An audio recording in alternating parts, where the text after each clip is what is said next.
नमस्कार, मैं एसके राजीव, आप न्यूज़ बायोस्कोप देख रहे हैं। दरअसल में बिहार जो है वो पूरे तरीके से चुनावी रंग में अब रंगता दिख रहा है और हम आज जिस मुद्दे की चर्चा कर रहे हैं वो फतुहा से जुड़ा हुआ मामला है। दरअसल में फतुहा विधानसभा अब आज की तारीख में कई मायनों में आप कह सकते हैं कि चर्चा में है, क्योंकि वहाँ से 3 बार से लगातार आरजेडी से रामानंद यादव, जो कि पिछली सरकार में मंत्री भी थे, वो वहाँ से जीत रहे हैं। लेकिन उनको चुनौती देने के लिए लोजपा यानी कि चिराग पासवान की पार्टी से रणधीर यादव आ रहे हैं। रणधीर यादव के विषय में मैं आपको बताऊं कि रणधीर यादव युवा हैं और न सिर्फ युवा हैं बल्कि उनके साथ युवाओं की एक लंबी फौज भी है और यही वजह है कि उनको चिराग अपना हनुमान मानते हैं। आज तक चिराग की जितनी भी रैलियां हुई है उसमें हजारों समर्थकों के साथ रणधीर यादव पहुंचते हैं और चिराग पासवान जिंदाबाद का नारा जो है उसको बुलंद करते रहे। तो रणधीर यादव फतुहा से चुनावी तैयारी में जुटे हुए हैं और इसी मुद्दे पर हमारे साथ बात करने के लिए मौजूद हैं हमारे सहयोगी अंशु। रणधीर यादव युवा चेहरा है, हालांकि चिराग भी युवा हैं, तो निश्चित तौर पर युवाओं को ही ज़्यादा वो प्रमोट करते हैं। आपको लगता है कि रणधीर यादव फतुहा में रामानंद यादव के लिए एक बड़ी चुनौती बन सकते हैं आने वाले दिनों में? सर देखिए, इस पे आने से पहले थोड़ा सा फतुहा के बारे में हम लोग ब्रीफिंग कर देते हैं। फतुहा में जो 1951 में ही अपना पहला विधायक दिया था कांग्रेस के, जो है कांग्रेस के खाते में वो सीट गई थी।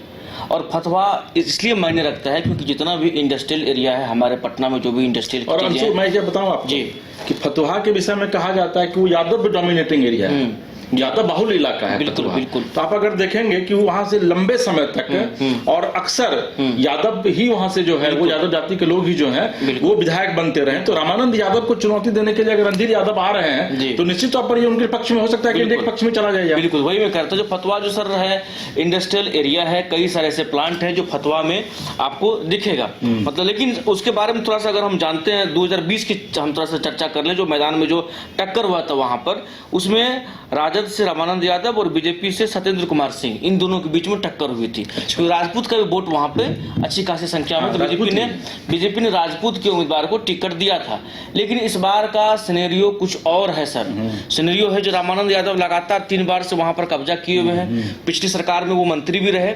लेकिन अब जो चर्चा यह है, जो लोजपा ने जिन सीटों का डिमांड किया है अपने सहयोगी मतलब एनडीए के बीच में, उन सीटों में एक लोजपा भी है। जो चर्चाएं हैं, चर्चा ये तेज है तो लोजपा के खाते में यह सीट आती हुई नजर आ रही है।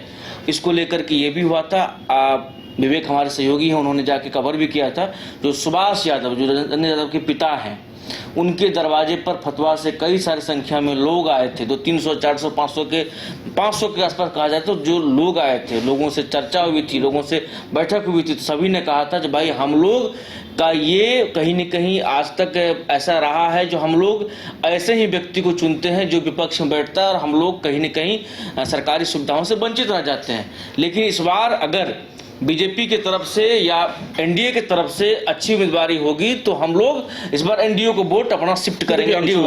मेरा मानना है कि एनडीए इस बार ये गेम निश्चित तौर पर खेलेगी कि जहां पर यादव डोमिनेटिंग इलाका जो है, जहां पर यादव मतदाता बहुत ज्यादा है, वहां पर एनडीए यादव को ही इस बार उतारेगी। उसका फायदा क्या मिलेगा कि यादव वोट का बिखराव होगा।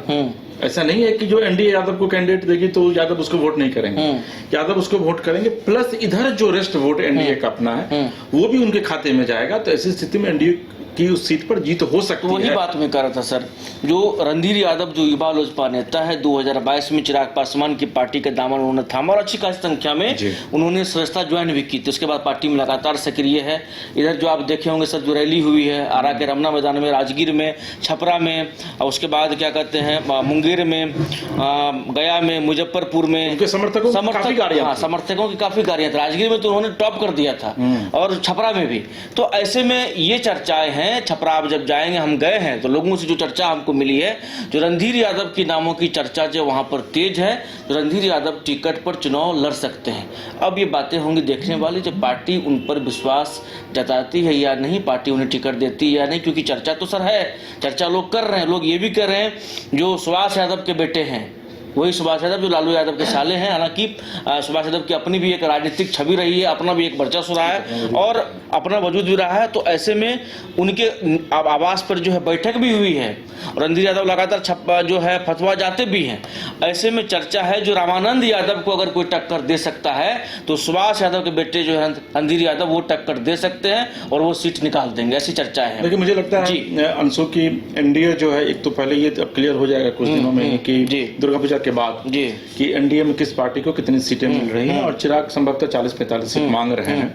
तो ऐसी स्थिति में फिर एनडीए ये भी चिन्हित करेगा कि कौन कौन सी सीटें किसको दी जानी चाहिए, क्योंकि इस बार एनडीए इस कोशिश में खासकर के प्रधानमंत्री मोदी और नीतीश कुमार की एक भी सीट लूज नहीं करे और 2010 की तर्ज पर 210-220 सीट जो है वो सत्ता पक्ष जो है वो जीते। तो मुझे लगता है कि निश्चित तौर पर आपने एक बात बहुत अच्छी बात है आपने कही, जो एनडीए बिल्कुल चाहेगी, जो यादव जहां बहुल क्षेत्र है, यादव उम्मीदवार है, यादव जीता हुआ कैंडिडेट है, वहां पर यादव में वर्चस्व वाले को टिकट दें, इनका पकड़ वहां पर। तो ऐसे में अगर आप देखते हैं किसी भी एंगल से तो सुभाष यादव की अपनी एक छवि है, अपनी एक पहचान है। उनके पुत्र जो है वो लोजपा में है, रणधीर जो है काफी मेहनत किया है लोजपा में और मतलब फतवा से उनका एक अपना लगाव भी है। अगर यहाँ पर टिकट रणधीर को मिलता है तो आपको क्या लगता है कैसा रहेगा परिणाम यहाँ पर? नहीं, मैं तो आपको पहले ही बताया ना कि इस बार ये एनडीए की पॉलिसी, ये मतलब पार्टी की ये पॉलिसी पॉलिटिक्स आप इसको कह सकते हैं जी, कि भाई जहां पर जो जाति डोमिनेट कर रहा है और उस जाति से अगर आरजेडी या फिर विपक्ष का कोई विधायक है तो उसी जाति के लोगों को वहां पर उतारा जाएगा, क्योंकि एनडीए को ये पता है कि भाई हमारे पास जो हमारा जो वोट बैंक है वो ये है हमारे पास, और उसमें अगर वो एड ऑन हो जाता है उस जाति का वोट तो निश्चित तौर पर इंडिया सीट जीतेगी। तो मुझे लगता है कि संभवतः रणधीर यादव वहां से चुनाव अगर उनको टिकट मिलता है तो वो जीत सकते हैं। फतवा को लेकर के ये नहीं है सर, जो भी चुनाव है तो भी वो सक्रिय है। ये तकरीबन 1-2 साल से आप देखेंगे, जाएंगे पूछेंगे तो ये लोग कहेगा फतवा रणधीर जी घूमने आते हैं, वहां के लोगों से उनका कनेक्शन है, तैयारी तो लोग करते हैं, तैयारी उनका है। तब ऐसे में है जो चर्चा है जो फतवा सीट लोजपा के खाते में आ गई है और वहां से रामानंद यादव को अगर कोई टक्कर दे सकता है तो सुभाष जी। देखिए रामानंद यादव बुजुर्ग भी हो गए, अंशु इस बात को समझिए। बिल्कुल, अभी आप देखे होंगे जो लास्ट सर्वे हुआ है उसमें इस देश में 32% युवाओं की आबादी होगी। तो इस बार जो युवा फेस है वो चाहता है कि भाई हमारा जो प्रतिनिधित्व करे इलाके का वो कोई युवा हो, बुजुर्ग नहीं हो। ठीक है ना? आप यहाँ छोड़िए, आप पॉलिटिक्स में आप देखिए कि प्राइवेट जॉब में भी युवाओं को ज्यादा प्रेफरेंस दिया जाता है। जो लोग मैच्योर हो जाते हैं उनको कहा था कि भाई अब आप कंसल्टेंट में आप आ जाइए हमारे यहाँ। तो निश्चित तौर पर मुझे लगता है कि एनडीए रणधीर यादव के नाम पर विचार करती है, खास करके एलजेपी चिराग पासवान जी करते हैं, तो एनडीए के लिए चर्चा भी है, एनडीए के लिए काफी फ्रूटफुल होगा। बिल्कुल। तो ऐसे में चर्चा है जो रणधीर यादव फतवा सीट से चुनाव उनको लड़ाया जा सकता है। लोक जनशक्ति पार्टी के नेता हैं, 2022 में उन्होंने पार्टी ज्वाइन किया है और चिराग पासवान से उनका काफ़ी जो है क्लोजनेस है और ये भी कहा जाता है चिराग पासवान के हनुमान है और फतवा में लगातार सक्रिय है। पिछले बार सत्येंद्र सिंह बीजेपी की टिकट पर चुनाव लड़े थे लेकिन चुनाव वो हार गए थे। लेकिन इस अगर यादव बहुल एरिया में रामानंद यादव का अगर किला कोई अगर ढा सकता है तो चर्चा है जो रणधीर यादव अगर वहां से चुनाव लड़ते हैं लोजपा के टिकट पर तो वो उनका किला जो है ढा सकते हैं, क्योंकि रणधीर यादव के पीछे उनके पिताजी का भी एक नाम है, सुभाष यादव के पुत्र हैं और सुभाष यादव की अपनी भी एक पहचान है, अपनी भी छवि है। अब देखने वाली बातें होंगी कि क्या रणधीर यादव फतवा से उनको टिकट मिलता है लोजपा के टिकट पर, वो चुनाव लड़ते हैं, जीतते हैं, क्या कुछ होता है, तस्वीरें जो है आने वाले वक्त में साफ हो पाएगी। चलिए अंशु, आपने अपना कीमती वक्त निकाल करके हम लोगों ने इसका विश्लेषण किया है फतवा को लेकर के।